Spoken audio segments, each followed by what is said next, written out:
Meeting of the City of Charlestown City Council. Today is March 27th, 2025 at 6:31 p.m. We'll begin very quickly by saying our Pledge of Allegiance. I pledge allegiance to the flag of the United States of America and to the republic for which it stands, one nation, under God, indivisible, with liberty and justice for all. Thank you. Have our roll call. Will Bertram. Here. Ronnie Blevins. Here. Shannon Elder. Here. Brian Hester. Here. Chuck Eaton. Here. Let the record show Mayor Hodges is also present. Short business tonight, all stemming from the sewer board meeting. And Zach Kahn from HWC is here to offer additional explanations as needed. We have 3 items of business, 3 resolutions, 2 related to the Spring Street lift station. The first asks us to approve the preliminary engineering report. The second, authorizing me to sign an application only for state revolving fund program. Zach, did you want to offer an explanation of the PER for the council? Sure. I don't know if you all have had a chance to look at it or were given a copy, but either way, this existing Spring Street lift station is definitely in need of repair replacement. And we came up with 3 alternatives. One to replace it in place, but the other 2, knowing the large developments to the west with Shadow Brook Farms and Shadow Lake, the idea to extend the gravity sewer into that location, capture that additional development, so increase the lift station to handle those, plus even some more development area that we expect long-term future. Might as well put it in the right place to catch everything with some very prime time development properties. And then send a force main. It'll come down through Shadow Lake, across 62, and then with some assistance from River Ridge through their property development to then come back up to the wastewater treatment plant. Does that make sense? Then okay. So it's going to be, I think it's currently your biggest lift station and will certainly become a major lift station. It's going to be 3 pumps. 2 of which to perform the duty, and I can't recall the size of the capacity for it, but it's going to be a major lift station, but it'll definitely handle the future growth that we already know is coming, plus that more that will eventually come as well. And is it true that it's not just about new growth coming, but that there is a possibility of main extensions off of this lift station that would allow or create the opportunity for people who are on septic to connect to sewer down 403 if we were to expand out that way as well? I don't recall having that conversation. I'm not even sure where 403 is, to be honest. Yeah, I think that's one thing that we had talked about was that, so like the Coomer Way area, for instance, that connects from Pleasant Ridge over to there, I've asked a few times if the development of that begins, would they be able to build and connect into this, and they said yes. And there are some houses that if the homeowners desired that it does create, it would potentially create an opportunity for that. And then also future growth outside of that area as well. So not just about new growth, but also about providing better service for some people that live near in the proximity. And I guess one other point, I'm sorry I did not recall that. The current Spring Street lift station has that overflow basin. That was one of the points of the agreed order as to, I guess, try to get rid of these sanitary sewer overflow points, of which that is one. We will maintain the basin, but we're going to design it such that while it may be used for wet weather flows, it should not become a situation where it will overflow. We'll actually have monitoring inside there and actually controls to allow it to go there partially and send the rest down. But the design for the future is going to certainly handle what we know of, anticipate with wet weather flows that we're currently seeing. So that was another point of this, was to address the agreed order as another point. So the first resolution, 2025 R3, accepting the engineer's preliminary engineering report, basically accepts this document that they have created on this preliminary engineering and allows Zach to submit it to the state revolving loan fund for their approval, for their review and approval. And so that's what you're being asked to do with that first resolution. And I can entertain a motion on that one. I'll make a motion. A motion by Ronnie Blevins. I'll second. Second by Shannon Elder. Do you have any questions about the PER? So this lift station that we're talking about upgrading and all that, that's Spring Street, right? Yes. That's the one we're Correct. talking about? Yep. Okay. So, and kind of alluding to what you were talking about, well, I guess my question is, just to clear the air for me, even though we're building this expecting Shadow Brook, Shadow Lake and all that, it's still going to be large enough to handle a lot more capacity later, because when you look at your engineering plans and all your maps, I mean, there's a lot of growth opportunity in that area. Correct. You know what I mean? So I just want to clarify, that will have plenty for later too, right? Yes, it accomplishes two things. One, it creates the opportunity to connect those future growth into this new station, but it also does away with the need for the existing station as Right. it is, and it just becomes a wet weather holding, basically. So it's no longer going to be a lift station that's going to be replaced, but it would allow for extreme wet weather events to use that 1.8 million gallon wet weather basin that we have to catch that overflow, hold it until the rain stops, and then pump it later into the plant. Right. And since we're building a larger plant, it really does increase our capacity all the way around. Yeah, I just want to make sure that, I mean, it'll be good for later and not have to build another one in Yeah. 10 years when Absolutely. Charlestown's completely booming. Yep, yep. That's what that's all I want for clarification on. And so while we kind of carve out those additional development areas, the majority of your community goes to Spring Street already. You probably Right. already know that. So the additional development as you're squeezing in and building out, they're going in the existing collection system that would go to that anyway. So it does give you a lot of flexibility on additional development with, yeah, at least 10, certainly 10 years plus more of Right. any issues of, yeah, that being a problem. Okay, but yeah, not thank you, even- that's all I Yeah. want to just verify. Thank you. You're welcome. Any other questions about the preliminary engineering report? Hearing none, having a first and a second, I will call for the vote. All in favor of approving resolution 2025 R3, assuming the PER approval, please say aye. Aye. Any opposed? That's unanimous. The second resolution that you have, resolution number 4, is the authorized signatory, and this goes along with the PER. The sewer board voted at our meeting last week to authorize or request that the council authorize me as mayor to sign an application for funding. It's just the application for funding. We're looking at all possible ways to fund this project. And one of those ways is to ask the state revolving loan fund for one of their low interest rates loans that we have, similar to what we received when we built the wastewater plant. If this application is due April 1st, Yes. that's why we had to have a special meeting. Zach has this ready to go upon approval tonight to submit tomorrow, so that we're well ahead of the due date to get this in. It's just for their consideration at this point. If we are awarded funding, and if we need to use that funding, it will come back before this council for you to make that ultimate decision of whether or not we choose to go with that loan. So ultimately, it's your decision, not the sewer board's. But the sewer board is making the recommendation that you, with this resolution, authorize me to sign that application and Zach to submit that application. Correct summary there, Zach? Yes, very much. Great. And with that, I would entertain a motion. I'll move. Convene. I heard Shannon first. We'll go with Shannon. Okay. Ryan, make a second. I'll second. Okay. All right, are there any questions about this resolution? When do we expect to talk about that, you think?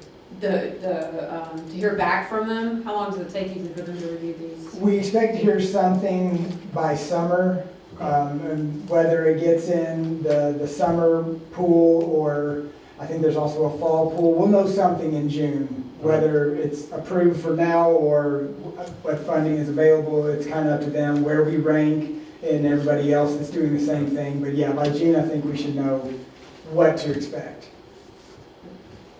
And this is just the application. Just the application. That's Not it. applying for Nope. loans. No, It's just the application, it's not committing us to Okay.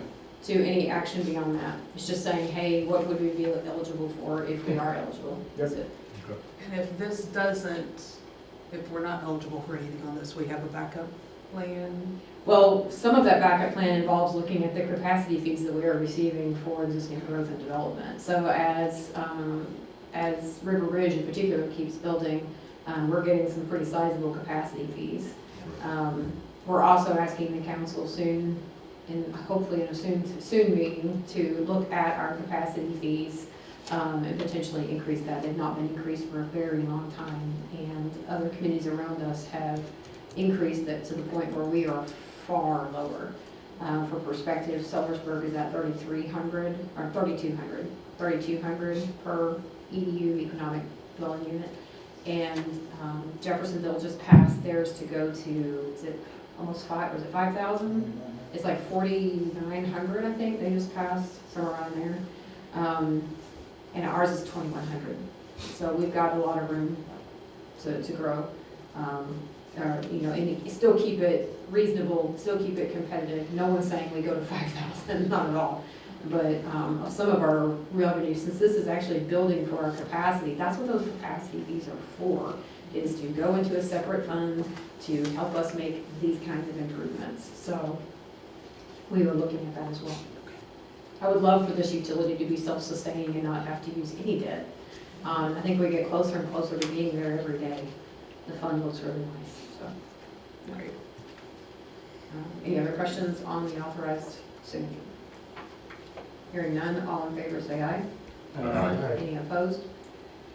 That's unanimous. And then the final resolution has nothing to do with this particular issue, but is an easement vacation. So Temple and Temple, or through their engineering, Progressive Engineering Concepts, is building a 19-home mini subdivision on the old Dryden Theater lot. And Harold Hart came to the sewer board last meeting and pointed out that there is a old easement, sewer easement, that almost cuts that property in half. It falls right where they need to build houses. There's nothing in this easement. There's never been any infrastructure in this easement at all. And Tim Crawford, our wastewater director, has looked at it and said there's no reason to use this easement. In fact, the easement actually goes on up, it goes under existing houses. So by vacating this portion, we're not losing anything, and we're just cleaning up something that really needed to be cleaned up a while back. So he's asked that we vacate that easement for them, and that's what this resolution, number 5, does. We don't really know what the purpose of it was.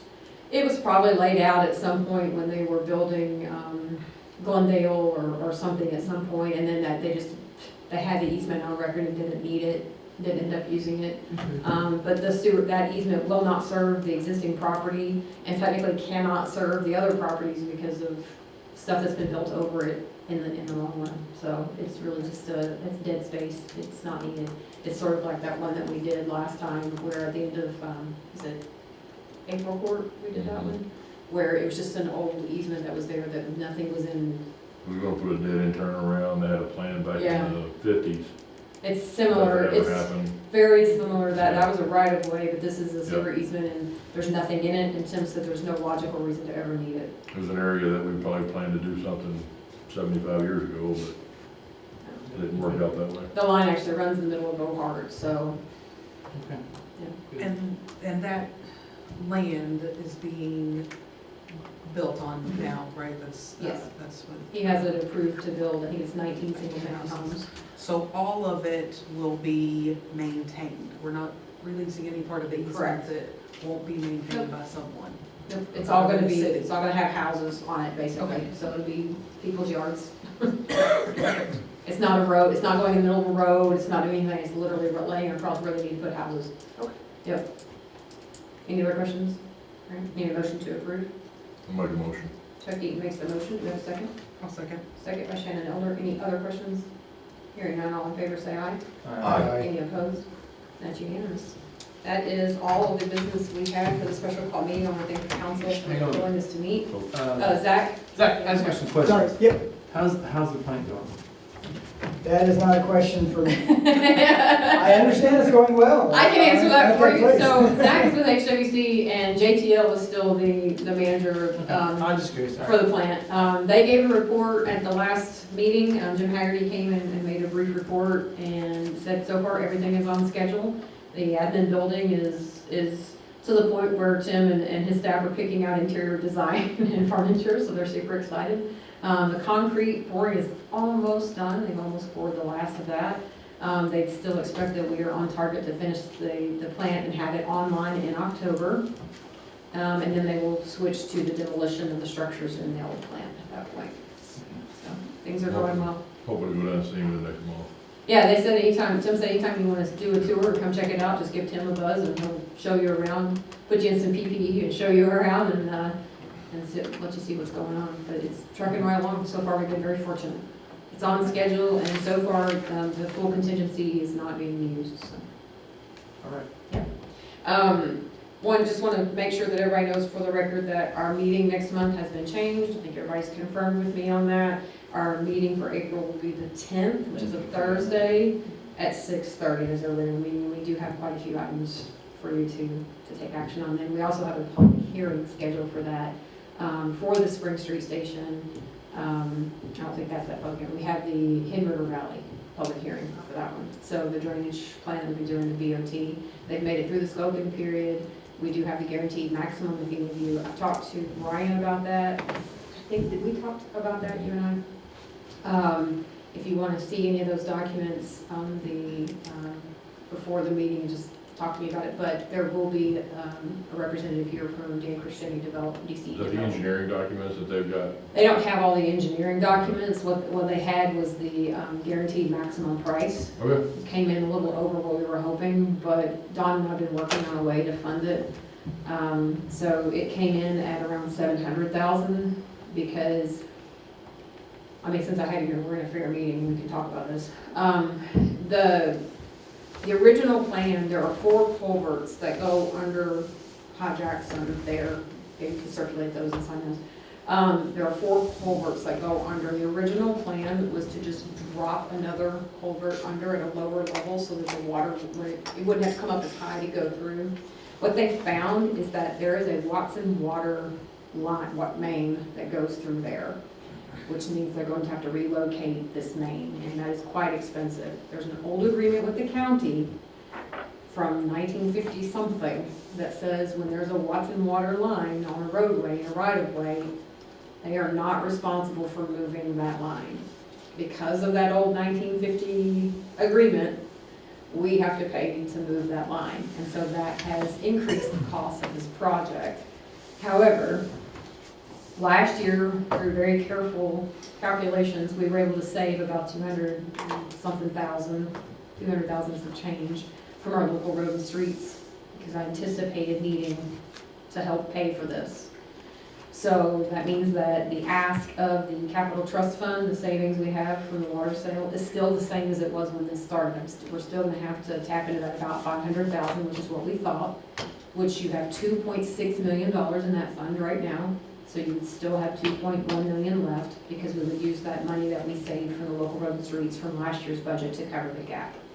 So that's the request.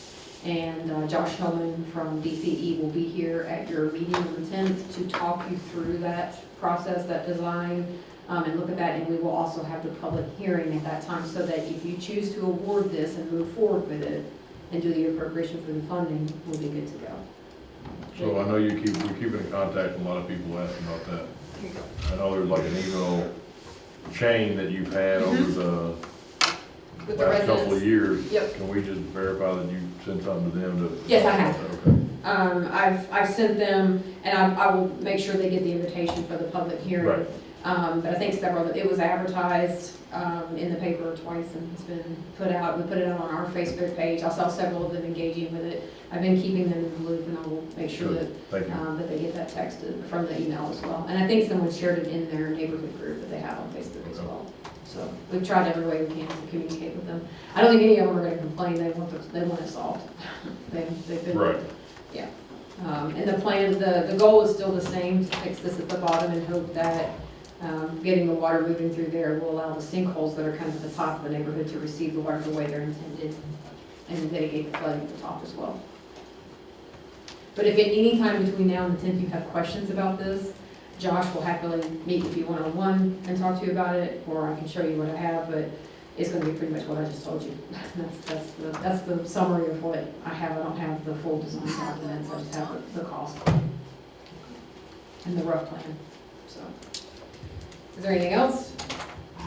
All right, need a motion to adjourn? Make motion. Chuck Teaton makes the motion. I'll second. Second by Shannon Elder, all in favor, say aye. Aye. You're adjourned, thank you all so much. Thank you.